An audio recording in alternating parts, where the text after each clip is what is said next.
Hello and welcome back to BeamNG Drive. I'm davidinark and we are back on Parkour 3. This time we are taking on the sand parkour. That's right, this track is entirely made of sand. Now as you saw the first section, piece of cake, there's not really much to that. The second section, however, a couple of little places that kind of catch you, like this corner right there, which we'll just flip off the end. As you can see, we can go blazing through here and cruise down. You just gotta watch that corner down at the bottom, and actually there are a couple of those. Ooh, almost went off the edge there. There are a couple where that corner will catch the back of your truck if you're not careful. So you got to figure out how to position yourself so that when you kind of kick your back end out, it'll catch. Now, one of the things that I looked at here, what you just saw there, I just yeeted myself off and I actually landed on the platform we're trying to get to, but I didn't think that was really in the spirit of the game, in the spirit of what Spencer was trying to do. So I went ahead and made sure that I completed the task as prescribed, just to be on the safe side. Now this one was a little weird because I wasn't sure what I was supposed to do here. So I yeeted myself off again, and then I realized, oh, this is one of those back and forth deals where you're supposed to work your way down the ramp, in this case, by, kind of doing switchbacks. I was not doing this successfully at all. Now, I will tell you, part of the problem with the sand is that there's like no grip. So your vehicle takes much longer to stop, and once you do stop, you will continue to slide in the sand. But eventually we make it through there, and then we come up here, and this is one of the challenges that, honestly, I just can't stand. These types of challenges where the idea is you have to jump off each section and then go backwards down to the next section, and then you'll go forward and then you'll go back. I do not drive backwards well at all, as you can see by the number of times that I just ran off the map. In fact, a couple of times I thought if I start backwards, then maybe when I get to the top I'll be okay, but that did not work at all. And I tried all kinds of different things. I tried overhead views, I tried changing, different angles. The one time I finally made it, then the next section I fell off the map. So it's just, here I thought, again, I would take a shortcut, but trying to take shortcuts on this, it does not work at all. So the idea is obviously just keep at it until you figure it out. That's the gist of it.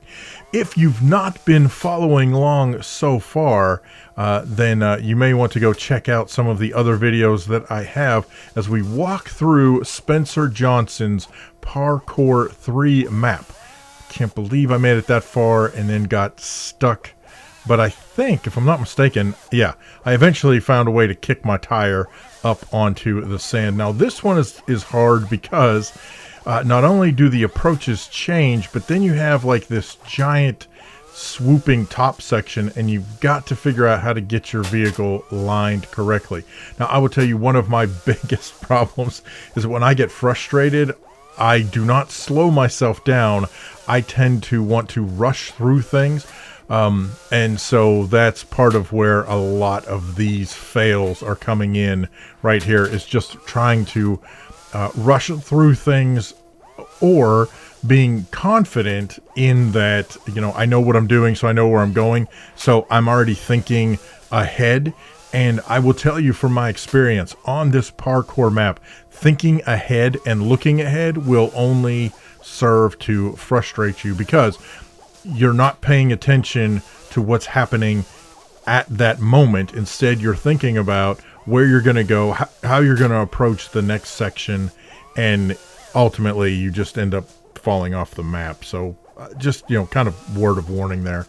By the way, I've had several people ask me, how do I get this map?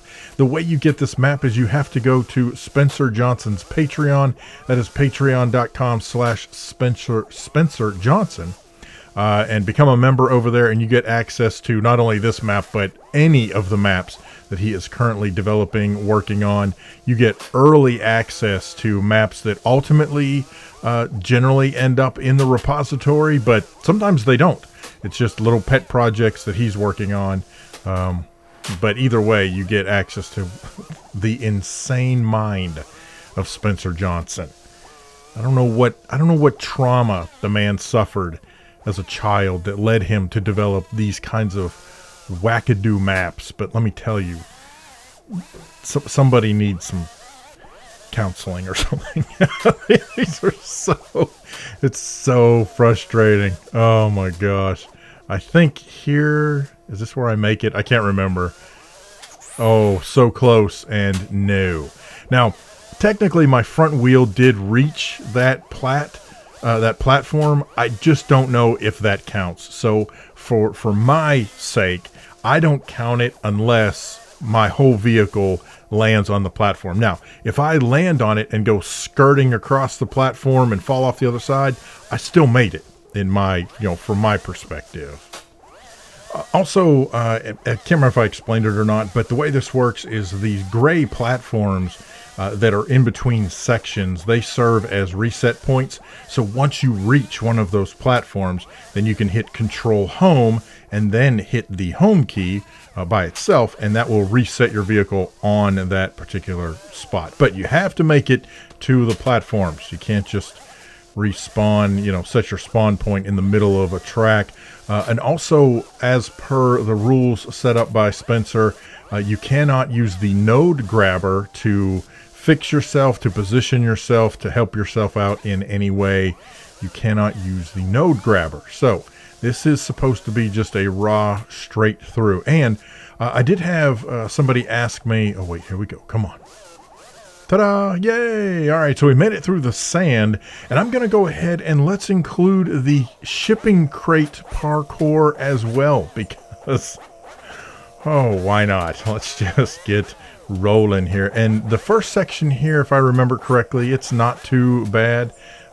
You're basically just kind of winding around, working your way through, and then so you get to this first platform. This next section is a little tough because of the angles of attack, and you get things like that where at the top of that second piece of this, your vehicle gets caught in the crosswind. I did a little bit of first-person action just, to change the camera up a little bit. But anyway, getting back to my other thought, I did have some folks ask if I was going to release the full set of the whole parkour that I'm doing, and if I would do it in real time, and the answer to that is yes. I will have, I guess what you may want to call it, a supercut or the full run, whatever you want to call it, and it's going to be all of these videos in real time, stitched all together. I have no idea how long that video is going to be, a good couple of hours easy, but I'm doing that partially just for your entertainment, but also because I believe that's how Spencer's going to judge whether or not you completed the map, and then whether you qualify to be on the leaderboard. So one of the things that's happening here is that, as you see, I fell off the edge, or hung onto the edge. There are gaps that you have to jump in between these crates here.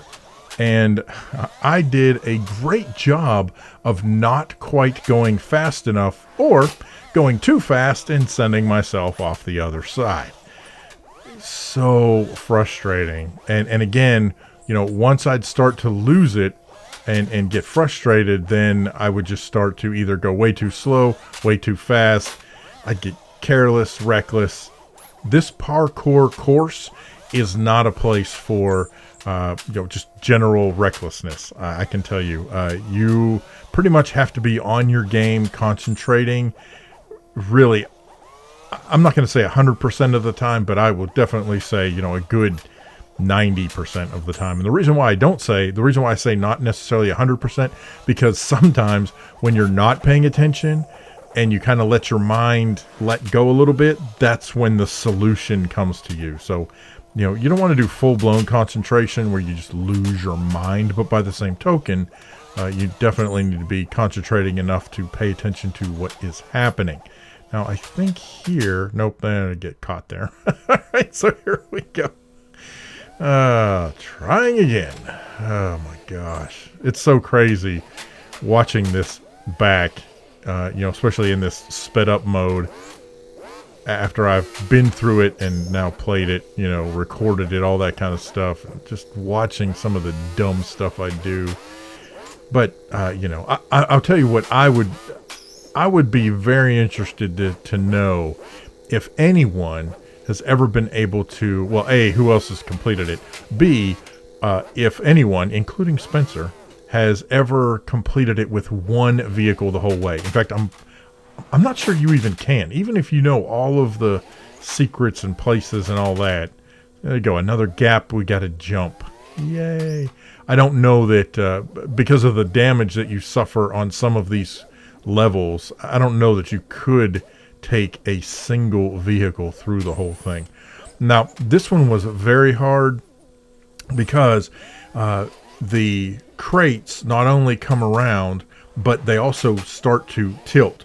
And so part of the strategy is not only do you have to make sure that the vehicle is lined up correctly, but you want to make sure that you're not going to slide off, he says, as he slides off. So I will say, though, the top-down view definitely helps for a lot of not the whole courses, but for sections of several courses. That top-down view really, really helps. What doesn't help is when, one wheel falls off. Now, a piece of advice I have, should you decide that you want to take this on, don't be like Dave. All right. I spend way too much time trying to get my vehicle recovered. Like when something like that happens, I try to see if I can force the vehicle back onto the course. And that is costing me a whole lot of time and frustration when really all I need to do is just reset the vehicle. Now, having said that, there is no doubt that there are times where that kind of playing around and just, rocking yourself forward and backward and steering, changing the steering left, right, center, messing around with all of that actually does work. And when it does work, I got to tell you, it's pretty satisfying, man. And a lot of times, it also helps to serve the purpose of completing the level because you've worked through, you stuck with it and you're not having to start all the way over again. But I really did. I spent an insane amount of time trying to correct situations that really there was just no need to try to correct them. You just, when you go off the edge, you go off the edge. as I go off the edge multiple times. But I have to tell you, as crazy as these are, and by the way, if you have not been watching Neological and Komodo Gaming and those guys on the multiplayer map doing this, I wholeheartedly recommend it. Oh my gosh, it is so funny to watch. But these types of puzzle maps where you're trying to accomplish a particular goal and you're working through really these kind of puzzles, it's fantastic for that kind of intellectual stimulation. It's great for puzzle solving. It's great for working out logistics. It's you're trying to figure out the physics of certain things. You're trying to figure out like there, obviously I went too slow. So, you're trying to figure out the speed, the angle of attack. Where do your tires need to be that make the most sense for when you are driving? In this particular case, what I learned, although I fell off there, what I had come to learn is that if I can keep my front tires moving forward and use my front wheels sort of as the determining angle. So you can see, well, that one kind of fell off, but you can see that I'm trying to use my front tire as the mechanism for figuring out the angle in order to attack this particular situation and the angle at which the rest of the truck is going to follow. Now, what I did there was I just kind of panned out because I needed to see, frankly, where I was going. Now, unfortunately, that goes back to what I was talking about earlier. I'm going to start thinking ahead, and I don't need to be thinking ahead. I just need to be concentrating on where I am. Ultimately, we end up at the top, and this crazy contraption of carts, of shipping containers, oh my gosh, when you first look at it, you're like, oh, that's such a cool little floor. We can just kind of coast through there. And yeah, some of that you can, but what you quickly realize is that some of those crates are set just a hair off of where you are, and it's going to rip up something underneath your vehicle or smash your front tires, or you get things like this where the angles are, those two crates, the shipping containers, are off just enough that you're going to have to figure out, okay, how do I position myself so that I can get up over that? Again, unfortunately, one of the things that I ran into was I'm just quickly trying to get right back to that spot, which, there we go. I made it, and I don't think I even realized what was happening at that point. By the way, a moment ago, oh man, you may have seen that the game was paused. That pause time will not be taken into account when I'm figuring out my total in-game play time for this. Pausing usually means that I had to take a call or step away or whatever, and so I just paused the game where I was. So I'm just gonna, in the real-time timer, trying to figure out how long all of this takes in order to submit this for the leaderboard. I'm going to include those times, but then also provide Spencer with taking out those times. And then at that point, it's up to Spencer. This is kind of his thing. So if he's like, nope, that still counts, then that's fine. That still counts. And if he says, no, that's good, we can take that out, then whatever. I mean, I'm good either way. Here we've moved on to the next section, and this one I thought was pretty straightforward at first. I'm trying to remember. Something catches me, though. Oh, yeah, that's it. Yeah, that crate, when you go up over, the crate on the other side is tilted away from you, and, of course, I didn't realize that. And I'm not scouting ahead. There's nothing in the rules that says that you can't scout ahead, but I have not been scouting ahead. I simply just attack them and, see how well I can do. And there we go. That is the end of sand and crates for this part of the parkour challenge. So that leaves one more section to go, and that is the track course. And we'll take a look at that next time I post this, once I can finally get through it. It's been a nightmare. Anyhow, got any questions, problems, suggestions, horror stories? Feel free to leave those down in the comment section below. Special thanks to Hero of God, GamerGull, LosWilko, Connie C, and Zachary for supporting the channel on Patreon and through channel memberships. As always, thank you so much for watching. I appreciate it so much. I'm davidinark. We'll see you next time in BeamNG Drive. Have a great day.